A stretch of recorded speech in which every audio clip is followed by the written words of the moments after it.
The Boise State Broncos take the road to face off against the Oregon Ducks on Saturday at 10 p.m. Eastern Time, 7 p.m. Pacific Time. The Ducks are favored by 21.5 points, which may surprise some people because they only beat FCS Idaho 24-14 in their opening week. But I will remind you that Boise State only beat Georgia Southern 56-45 in an offensive shootout where, outside of Ashton Jeanty, their Doak Walker Award, Heisman, NFL caliber running back, they did not impress that much.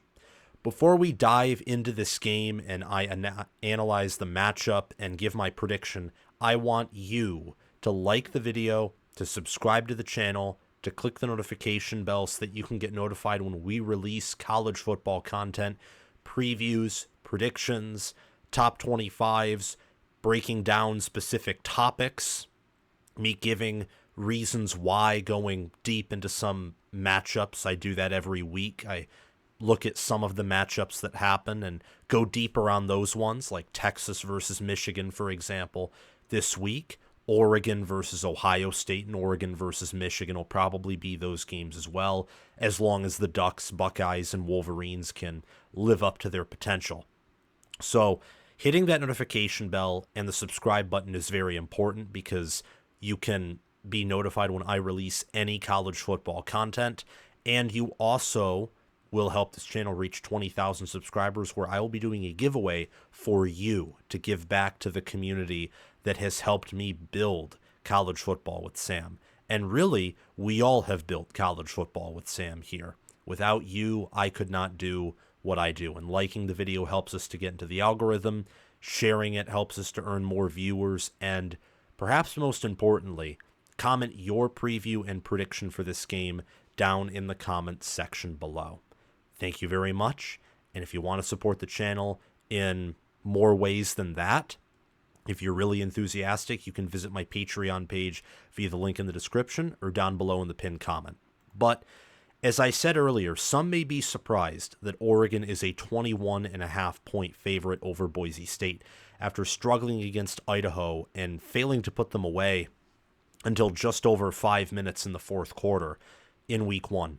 But the Ducks had 487 total yards, 31 first downs to Idaho's 10.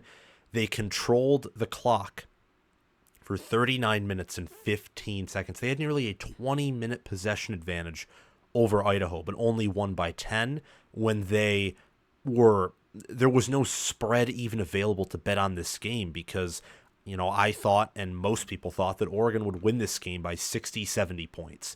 They put up some statistics that at least should have allowed them to probably win by 24 points instead of 10, or maybe 28 points or 31 points, who knows.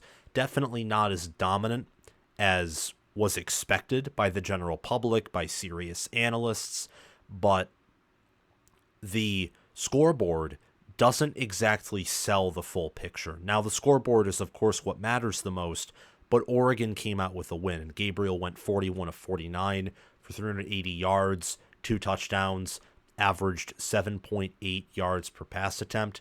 He did fumble the football, but I will say that he was sacked 3 times. His offensive line did not play well. Oregon struggled to run the ball. They were 1 of 3 on fourth down conversions, 0-2 when running the ball on those fourth down conversions, and they averaged 2.9 yards per carry. It was a struggle fest, but I think there is a little bit of an overreaction, as I think 2 out of 5 offensive linemen, projected starters on that O-line, weren't playing. I know that the starting center was a walk-on, and also Matthew Bedford was out in week 1, and I think he's expected to be back for week 2 for this matchup against Boise State. But there's a lot to be desired from Oregon, and the opening line in this game was Oregon minus 19.5. It's been bet up to 21.5. So Oregon has gained 2 points in the spread, and now they are laying 21.5 at home. ESPN's FPI had Oregon as the 3rd best team in the country entering this year. They collapsed after their performance. I mean, and by collapsed, I mean collapsed. Like, they fell at a similar rate that Florida State fell after losing to Georgia Tech, because it really was a very inefficient game. They had, per ESPN's efficiency metrics, the second worst performance out of all Big Ten teams, which is yikes. But they have a lot of talent, and they're playing a Boise State team that gave up 45 points to Georgia Southern, a Boise State team who, look, they themselves did not have a perfect game. They were 0 of 2 on fourth down. They ran the ball well with Ashton Jeanty, who had 267 rushing yards, 6 touchdowns, a long of 77, averaged 13.4 yards per carry. And Sire Gaines, their backup running back, had 12 carries for 110 rushing yards, averaged 9.2 yards per carry, and had 1 rushing touchdown. They had 7 rushing touchdowns, and they averaged over 10 yards per carry.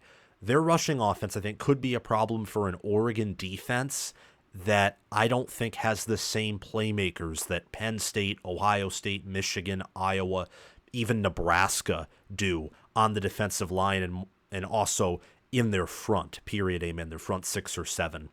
Used to be front 7. It's much like the Power 5. It's no longer the front 7 or the Power 5. It's now the front 6 with the new 4-2-5 defenses that have taken over college football. Or the 3-3-5, where you typically have 5 players in your secondary and no longer 4. It's just like now you have 4 power conferences. Rest in peace to the Pac-12. Forever in heaven. But the Broncos did not have a great performance, and Matto Madsen, I hope that's how you say his name, went 22 of 31, 280 yards, a touchdown, a pick, had a 69.2 QBR, which was more efficient than Gabriel's. And maybe I'm reading this all wrong here, because Boise State, relative to their expectations, did have a better performance than Oregon did. But I really wanted to focus on their week 1 matchups, because Oregon's a huge favorite, and yet they disappointed.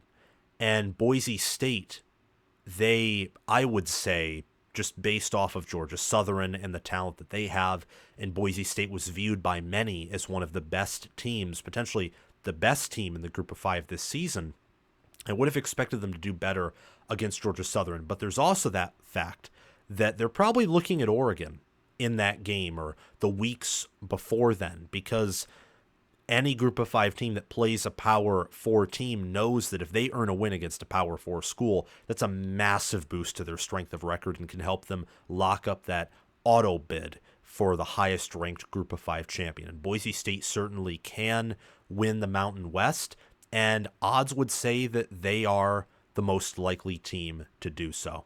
I think the biggest question for Oregon, but I can even extend this to Boise State too, is how physical is the offensive line? Who has the better trench play at the end of the day? Because Dillon Gabriel does not have the explosivity or the talent or the ceiling in the pass game, run game, in accuracy, arm strength, acceleration, agility that Bo Nix did. He doesn't have that. He is an elite game manager.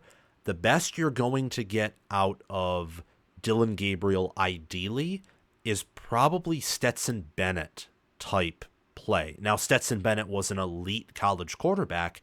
A lot of it was due to his system, though. Gabriel was in a pretty good, great system at Oklahoma. I think Oregon is one of the best systems offensively in the country.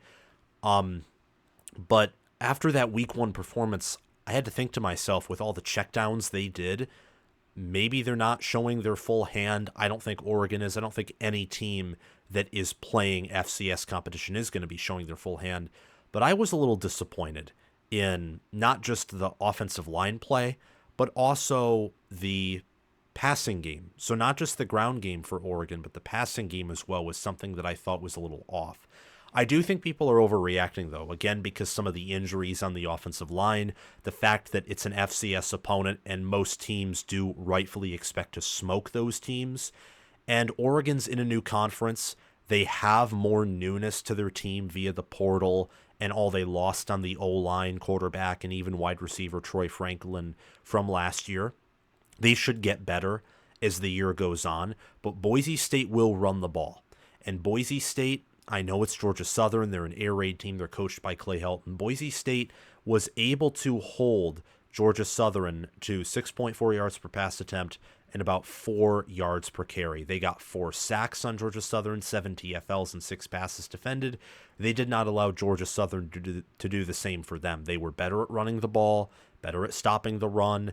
They were the better overall team than Georgia Southern, but 0 of 2 on fourth down, while Georgia Southern was 1 of 2, and also the fact that Boise State and Georgia Southern each had a turnover, that is really what allowed Georgia Southern to play this game close. It also looks like Georgia Southern took advantage of the fact that they received the second half kickoff, and they punched that in for a touchdown on a J.C. French 11-yard run. That's my question for Oregon, though, is how does their offensive line look? Because if it's like last week and Oregon's struggling to run the ball, and you combine that with a passing offense that I think is going to not take as many deep shots as last year, not be as explosive, which will give any defense a better ability to play a bend but don't break style. In fact, I think that's a style that could work very well against Oregon this year if what we saw in week 1, and again, I don't know, but if what we saw in week 1 is indicative of how this Oregon offense will function, not that it will be that bad, because I doubt that, but that you won't see as much explosiveness nearly as much as last season, especially in the passing game. And Oregon, if they continue to have problems in the rushing attack, then a bend but don't break defense is perfect for this team because they have enough weapons to, they get in space, they can really hurt you. And I think Oregon's a very talented team. But if they don't have a bunch of X-factor guys on offense and their offensive line is suspect, then let them work in between the 20s and then hold them to field goals. Let Atticus Sappington do a lot more work at kicker than Camden Lewis did for the Ducks last season. Boise State's path to victory is running the football well, also relying on Oregon to have another down game relative to their preseason expectations and their talent like they did last week. That's their path to victory. Oregon's path to victory is they get back to their usual self, what we know Oregon football to be. And that's what I think will happen. I think Oregon covers. I think they win 52-21. I think early, Oregon will come out very emotional. They'll come out with smoke blowing out of their ears, nose, mouth, their eyes. They're going to be angry. I mean, Dan Lanning is going to use that week 1 performance as like heroin or cocaine or all types of drugs to give to his players and have them perform at this insane level, I think.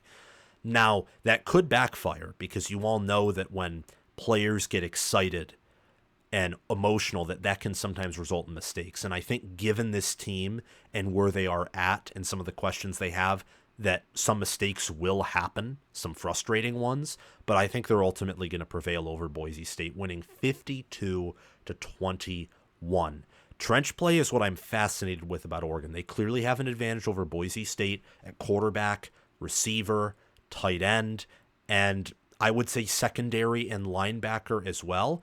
But Boise State has some good players on that offensive line, very experienced players. They have good defensive linemen, and especially at pass rush. And Ashton Jeanty and that running back room may be among one of the best in America. I mean, Jeanty would start for a majority, if not all, of Power 4 schools based off of what he's done at Boise State.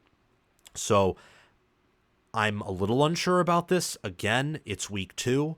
But my confidence, my intuition, and me researching these teams preseason and what they did in week 1 tells me that while Oregon is probably not as good as some expected in the preseason, or they certainly have a lower ceiling than a lot of people expected, and I think anyone who did their research would see that Oregon this season would have a lower ceiling than last year because Troy Franklin and Bo Nix, Jackson Powers Johnson, and Bucky Irving, the amount they lost on offense that were explosive key players, that was always going to bite this offense in the butt to some degree. It was just a question of how much.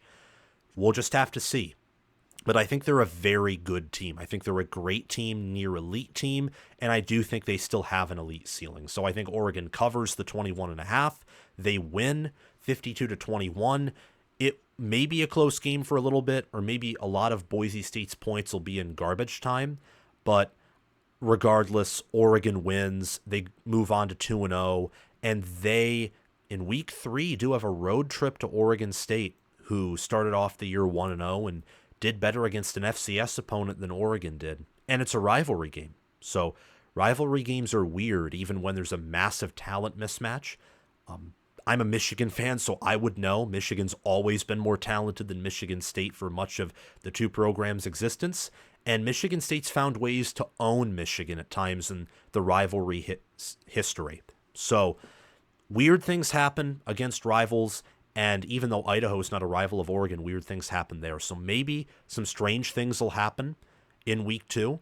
But I think Oregon has this covered. I think Lanning is too good of a head coach. His staff is too good. This roster is too good. And the more games they play, the better this team will get because there is newness there, especially at key positions. Thank you all so much for watching this video. Remember to like, subscribe, click the notification bell, and comment your thoughts down below. Thanks to Crash2488 and Brasco Rascal for being Heisman Patreon members and sponsoring this video and channel. Thanks to Chris Lane, Connor Little OH, Ismar, and Tyler Nye for being All-American members and sponsoring this video and channel. And thanks to John Lynn, Roaming Gnome, Matthew Sale, Austin Christmas, and Shanisha Cockrell for being All-Conference members and sponsoring this video and channel. If you want free and signed College Football with Sam merchandise delivered to your door, you can sign up as a Heisman member, $25 a month for 6 months, and you will get that reward. But if you don't want the membership tied to merchandise, you won't get it signed by me, but you can purchase merchandise directly from my store via the link in the description or down below in the pinned comment. And you will also find the link to my Patreon page in the description or down below in the pinned comment. Have a great day, guys. I will see you all very soon. Go Broncos, and also go Ducks.